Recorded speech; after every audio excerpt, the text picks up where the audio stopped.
नमस्कार भाई दोस्तों। क्या किसी ने सोचा रवनीत बिट्टू को क्यों बुलाया गया है दिल्ली?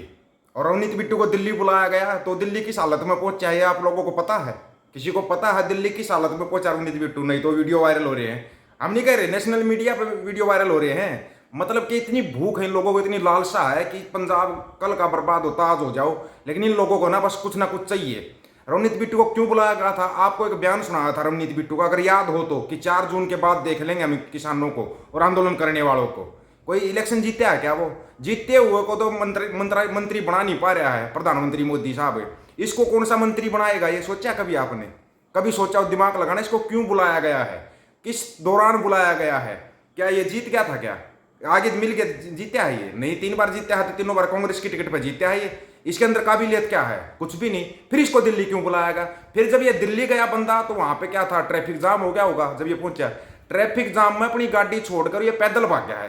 पैदल भागते हुए फोटो डाल देंगे, आप देख लेना डीपी के ऊपर। और इसकी वीडियो वायरल हो रही है पैदल भागते हुए की। पैदल भाग रहा है जैसे मतलब कि अब क्या बताएं, जो छोटा मोटा पिल्ला नहीं होता उसको ऐसे टूक डाल देते हैं करके, ऐसे करके वो टूक डाल दिया था तो बस पिल्ले भागते हुए जाते हैं। ये भागा भागा उधर से गया, पीछे पीछे बॉडीगार्ड भाग रहे हैं, ये भागा भागा गया वहां पे। इसको क्यों बुलाया गया है? सवाल यहाँ पे ये है कि इसको क्यों बुलाया गया? ये तो हारा हुआ था, जीतते हुए को तो मंत्री पद दे नहीं पा रहे मोदी साहब। इसको कौन सा मंत्री पद देंगे? फिर अफवाह फैला दी इसको मंत्री का पद देंगे। इसको कोई मंत्री का पद ना दे, इसको संतरी के पद के लायक नहीं, मंत्री का पद मिलेगा इसको। आपको कुछ चीजें नोट करनी पड़ेंगी। एक तरफ जानबूझ के क्या चलाया जा रहा है, सरबजीत कौर का कंगना का पूरा फैलाया जा रहा है। और आपको बताया था उसका वीडियो अभी तक किसी ने नहीं दिखाया है। उसको इतना वर्ल्ड वाइड तौर पे वायरल किया जा रहा है ताकि लोगों का ध्यान ही ना जाए कि पंजाब के अंदर खेल क्या खेलना है। थोड़ा दिमाग से सुनना और सोचना, दिमाग से भी और दिल से भी सोचना। ये बिट्टू को क्यों बुलाया गया है? ऐसे ऐसे बिट्टू तो हजार हैं उनके पास, ऐसे गुलाम तो हजारों हैं जो पगों में सिर फंसाए बैठे गुलामी वहां की करते हैं, गुलामी वहां की कर रहे हैं। वैसे तो मोटा मोटा बता रहा हूँ भाई, वो बांदर सेना वाला वो जो है, क्या नाम उसका, अमित अरोड़ा, फोन मिलाया था, फोन नहीं उठा रहा। उठाएगा तो उससे पूछेंगे कि महाराज आज एक बार एक तरह इंट्रो कर लेते हैं, करते हैं ना उसका, उससे सवाल करेंगे वो, क्योंकि वो बोल रहा है कंगना भारत की बेटी है। भारत में तो ऐसी बेटियां नहीं होती जो घर से भाग जाएं, जो बुड्ढों के साथ रहें, कई कई सालों तक बुड्ढों के साथ रहें, ऐसी तो नहीं होती ना। तो उससे पूछेंगे। लेकिन यहाँ पे सवाल खड़ा हो रहा है रवनीत बिट्टू का। रवनीत बिट्टू ने एक चेतावनी दी थी, क्या है इनको भी पता है। इनको झुकाया किसने था? पंजाब हरियाणा के किसानों ने झुकाया था। इनको पता है तुम दोबारा सरकार बनाओगे, कोई हरकत करोगे तो फिर से पंजाब खड़ा हो जाएगा। पंजाब को दबाना कैसे है? पंजाब के अंदर अपने पालतुओं को भेज दो, पालतू हों और फालतू हों। फालतू अगर उनका कुछ हो भी जाए तो उनको कोई फर्क ना पड़े। तो ये पालतू और फालतू लोग होते हैं बिट्टू जैसे, पालतू भी और फालतू भी। फालतू घर से होते हैं, पालतू वहां दिल्ली वालों के होते हैं। ये दिल्ली वालों के पालतू हैं जिनको वहां पे बुलाया जा रहा है और इनको पूरा मैप समझाया जा कि तूने ऐसे ऐसे बयानबाजी करनी है पंजाब में। देखना ये उल्टी सीधी बयानबाजी करेगा, पंजाब में आते ही उल्टी सीधी बयानबाजी करेगा ये। इसको कोई जवाब नहीं देना, आराम से पकड़ कर बैठा लेना, आजा भाई बैठ जा, तू ये बात बोल रहा था ना, वहीं पर उसी टाइम पे इसको अकाल तख्त साहिब के उधर बुलाना, उनका आजा तू यहाँ पे आके जवाब दे, अब फिर से वहां पे सवाल जवाब करो। इसलिए मैं कह रहा था कि एसजीपीसी का जत्थेदार बनाओ बाबा राजा राज सिंह जी को। अगर अपना मुख्यमंत्री बनाना है तो मुख्यमंत्री बनाओ अमृतपाल सिंह खालसा को। 2027 में आपके पास मौका है। वैसे भी उसकी सरकार गिरने वाली। रोबोट का क्या? रोबोट तो अब आम आदमी पार्टी छोड़कर बीजेपी में चला जाएगा। रोबोट का कुछ नहीं है, नुकसान होगा तो पंजाब का होगा। पंजाब का कोई भला नहीं करना चाहते ये लोग। कुछ भला किया क्या? पंजाब में नौकरियां दी है क्या? अगर देता तो फिर 3 ही सीट मिले। 13 सीटों का दावा किया था भाई भगवंत मान ने, 13 सीटों का। अब देखना बिट्टू भी 13 नहीं 117 सीटों का दावा करेगा पंजाब में आने के बाद, 117 सीटों का। वैसे हैरानी की बात यह है कि वोट बैंक बढ़ रहा है बीजेपी का पंजाब के अंदर, 9 से 18% पे आगे। कमाल की बात है, उनका वोट बैंक बढ़ रहा है। भले ही उनका कोई कैंडिडेट ना जीता हो, लेकिन वोट बैंक बढ़ गया उनका। तो कुछ तो गड़बड़ चल रही है पंजाब में। और बीजेपी की नजर पंजाब के ऊपर। उनको पता है अगर तुम्हारे को कोई झुकाने वाला है ना तो वो गुरुओं की धरती है। ये गुरुओं की धरती तुम्हारे को झुका देगी, छोड़ेगी नहीं। उनको भी अच्छी तरीके से पता है, पंजाब हरियाणा को दबा लिया, पूरे देश को आराम से दबा लेंगे ये लोग। नहीं तो देख लेना बिहार के नीतीश कुमार को क्या क्या बोला गया था, लेकिन जाकर वो मोदी के पैर छू रहा है, जबकि मोदी की उम्र का है। और मोदी की 1 साल की उम्र बची है भाई राजनीति की। सबसे बड़ी बात आपको बताते हैं, सिर्फ 1 साल की उम्र बची है, 75 साल का हो जाएगा। 75 के बाद खुद मोदी साहब ने कहा कि उसको आगे कोई अधिकार नहीं है आगे राजनीति करने का 75 के बाद। मोदी साहब अपनी जुबान, एक जुबान पे तो रहना, बाकी तो आपने झूठ बोले आज तक, लेकिन कम से कम एक जुबान पे तो रह जाना, 75 साल के बाद कोई राजनीति नहीं। इसको पता है तेरे को जैसे तैसे करके 1 साल निकालना प्रधानमंत्री पद पे, उसके बाद जोड़ा उठेगा।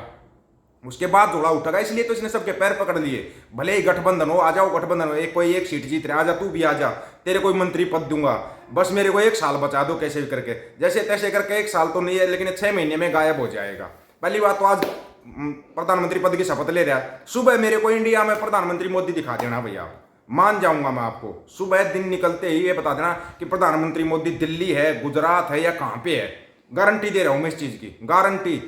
मोदी साहब भी गारंटी दे रहे हैं ना, हम भी गारंटी दे रहे हैं। अगर सुबह कोई मेरे को प्रधानमंत्री दिखा दे तो इंडिया के अंदर दिखा देना भाई, कोई भी सुबह दिखा देना, परसों दिखा, कल दिखा देना, परसों दिखा देना, उससे अगले दिन दिखा देना, मान जाऊंगा मैं तुम्हारे को। क्योंकि बंदा बड़ी मुश्किल से रुका हुआ था, उसका दम घुटता है भाई, यहाँ इंडिया में दम घुटता है, सवालों के जवाब देने पड़ जाएंगे कहीं ना कहीं। वो तो सबको पता, पालतू मीडिया है इसके पास, पालतू मीडिया है, वो सवाल करेंगे। वो तो ये सवाल करेंगे, आप परस क्यों नहीं रखते, आप आम काट के खाते, आप चूस के खाते हो, बस ये सवाल करेंगे। इससे ज्यादा वो सवाल ये नहीं करेंगे भाई देश की बेरोजगारी में बेड़ा गर्क हो रहा है युवाओं का, ये सवाल कोई नहीं करेगा उससे, ना ना ना ना ना। फिर बता देंगे मंदिर तो बन गया ना, तो मंदिर बन गया क्या, वहां पे घंटा बजाए कटोरा लेकर भीख मांगे, क्या ही हुआ, क्या करे युवा, मंदिर बन गया तो अयोध्या वालों ने जवाब दे दिया, हार गया ना कैंडिडेट। उनको भी पता था कुछ नहीं, ये नुकसान करेगा देश का, समझ में आ रहा है कुछ कुछ बीजेपी वालों को भी, कुछ कुछ बीजेपी वालों को समझ में आ रहा है, बहुत कुछ आरएसएस वालों को भी समझ में आ रहा है, लेकिन ये अंध भगत चिंटू मिंटू पप्पीज जो है ना, इन पप्पीज को समझ में नहीं आ रहा। ये रवनीत बिट्टू जैसे पप्पी जो भागे भागे जाते हो, मालिक ने बुलाया है, कुछ मिलेगा हमारे को, है मालिक के बुलावे पर भाग कर गया है, भाग के देगा तेरे को मालिक, तेरे को मालिक टारगेट देगा, और पालतू और फालतू तू है ही, तेरा कल्याण करवाएगा, तेरे को कहीं सूरी ना बनवा दे।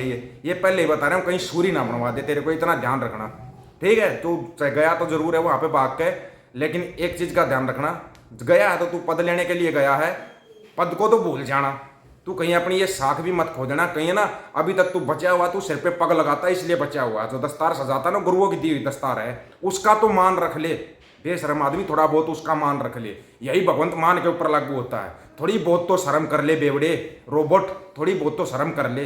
अगर थोड़ी बहुत भी शर्म आ रही हो ना, तो सिर पर जो पग सजाई ना, इसकी इज्जत रख ले। बाहर कहीं जाते हैं ना, कोई लड़की भी देखती है, औरत देखती है सिर पे पग, वो समझती है अपने आप को सुरक्षित महसूस करती है। तुम्हारे जैसे पग्गों वाले ना असली सिंगों को बदनाम करवाते हैं, बिट्टू जैसे, भगवंते जैसे, ये बुच्चड़ जैसे है ना, ये बदनाम करवाते हैं, ये बदनाम करवाते हैं पग को। लेकिन पग बदनाम नहीं होगी जब तक जागती जमीर के लोग जिंदा है ना, जब तक जागती जमीर के लोग बस रहे हैं पंजाब के अंदर, पग कभी बदनाम नहीं होगी, कभी बदनाम नहीं होगी। अगर इनको इतनी दिक्कत आ रही है तो भाई हरियाणा पंजाब को एक करो और एक साइड में कर दो, ये अपनी संयुक्त पंजाब एक कर दो एक बार, ये अपनी राजनीति अपने आप कर लेंगे, अपने आप कर लेंगे। फिर है ना जो बिट्टू जी से, बिट्टा जी से, और जो ये एक और है ना वो बांदर सेना वाले, ये बोल के दिखा देना, गारंटी इस बात की, बोल के दिखा देना।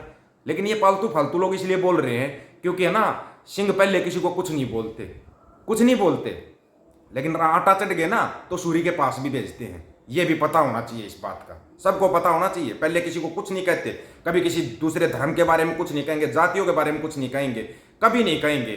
लेकिन तुम इनको बार बार छेड़ोगे और ये बिट्टू को ना टारगेट दिया जाएगा, ये आकर उल्टी सीधी बयानबाजी करेगा पंजाब के अंदर, पंजाब का माहौल खराब करने के लिए। एक तो बड़बोली को लगा रखा है, वो बार बार बयान दे रही है, अगर मैं उसके शरीर पर वर्दी नहीं होती पता नहीं, तो वो वर्दी उतार के आ जाएगी कुलविंदर कौर, तू उसके सामने खड़ी होकर दिखा देना।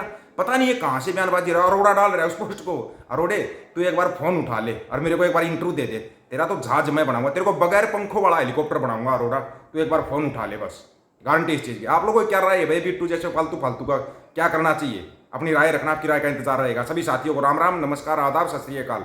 वीडियो को ज्यादा से ज्यादा शेयर, चैनल को सब्सक्राइब और बेल आइकन को जरूर दबाना दोस्तों। ऑफिशियल दीपक फौजी यूट्यूब चैनल, बात हक और सच की करेंगे, हक सच की बात हम करेंगे। वीडियो को शेयर करने की जिम्मेवारी आप लोगों की है। गज के आखो, वाहेगुरु जी का खालसा, वाहेगुरु जी की फतेह।